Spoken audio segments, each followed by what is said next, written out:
Hi everyone, my name is Marigo. I work with UNDP as a technical specialist in biodiversity and more specifically for the Sixth National Report project. Today I will give you this presentation with my colleague Diego, and I'm actually giving this presentation from New York City. Hola Marion, hi everybody. My name is Diego Ochoa. I am Communications Advisor for Learning Formation Program and the 6NR project at UNDP. Thank you very much for being with us today, and thank you Prudence for the introduction. As Prudence mentioned before, we are going to dedicate the next 15 to 20 minutes to the lessons learned from the 6 national reports to the Convention on Biological Diversity project. It is important for us to start the webinar by focusing on the 6NR project to give a brief reminder of what this project is, with what objectives, but also understand better how we work with the SIDS and what are the lessons learned from it. So first, what is the 6th National Report to the CBD project or the 6NR project? Well, the 6NR project, funded by the GEF and implemented by UNDP and UN Environmental Program, provides support to 137 parties to the Convention on Biological Diversity in preparing a high-quality, data-driven, gender-responsive 6NR. The goal is to support countries to produce their 6NR and submit it to the Secretariat of the CBD. The reports do not only focus on the implementation of the National Biodiversity Strategy and Action Plans, the NBSAP, from a given government. They also allow to assess progress towards achieving the Aichi biodiversity targets and related national targets. And they inform the Global Biodiversity Outlook 5 and the post-2020 Global Biodiversity Framework. The implementation of this project started late 2017, early 2018, and since then, our team at UNDP, together with colleagues from UNF and CBD Secretariat, have heard a lot from the SIDS and their challenges in monitoring and reporting on biodiversity. Most of the participants to the webinar today are very aware of this project since they took active part in it and received the support from either UNDP or UNF. So why do we focus on the small island developing states today, while the 6NR project is a global project? Out of the 137 GEF eligible countries, 38 are SIDS and receive direct support from the implementing agencies from the past 2 years and have to prepare and in most cases submit their 6NR. The SIDS are home to unique biodiversity and ecosystems, but also face unique challenges, especially when it comes to conservation, development, and tackling climate change issues. Under this project, implementing agencies hosted 2 regional workshops for the SIDS. The first one was hosted in Apia, Samoa in September 2018.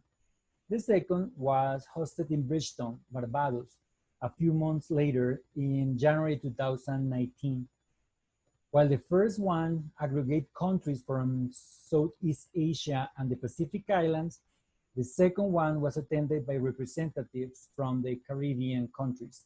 During these workshops and during the one-on-one support and international meetings, we realized that the SIDS, because they were facing the same issues, often came up with the same solutions and were able to exchange best practices among peers.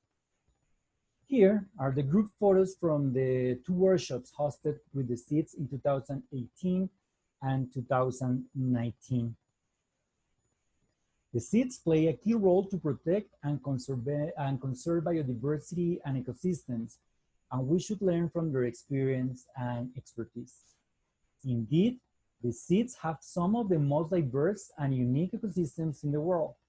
Just for instance, the Caribbean region has 10% of all of the world's coral reef and no less than 1,500 species of fish and marine mammals. The Pacific region is home to about 500 globally threatened species. Island biodiversity refers to the unique variation of living organisms in an ecosystem. It is mostly due to the isolation of islands, which results in great concentrations of endemic species.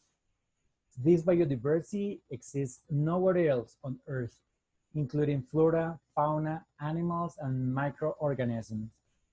Islands, thought of as biodiversity hotspots, have been regarded as making the greatest contribution to global biodiversity proportional to their size, as they contain some of the richest reservoirs of plants and animals on Earth. I will give now the floor to Marion. Thank you very much. Thank you, Diego, for that introduction for the 6NR project and explaining why we're focusing on the SIDS. Indeed, biodiversity is an important contributor to the livelihoods in many SIDS, and the SIDS are the illustration of the interconnectivity between nature and human development. While recognizing unique species and ecosystems are found in the SIDS, it's important to reflect on the difficulties brought up by the SIDS themselves. Indeed, not only are the SIDS affected by economic and development difficulties similar to what other countries may know, they also have their own particular characteristic that leads to specific vulnerabilities and difficulties, including their small size, the remoteness, the narrow resource and export base, the exposure to global environmental challenges and external economic shocks, as well as the impact of climate change and more intense and more frequent natural disaster. We see today that the SIDS are impacted specifically by COVID-19, which not only have consequences on the population, but also on the biodiversity in the country. Working from home has been, for most colleagues, actually a real challenge. And for that, we're even more grateful that you're attending this webinar today, considering the situation.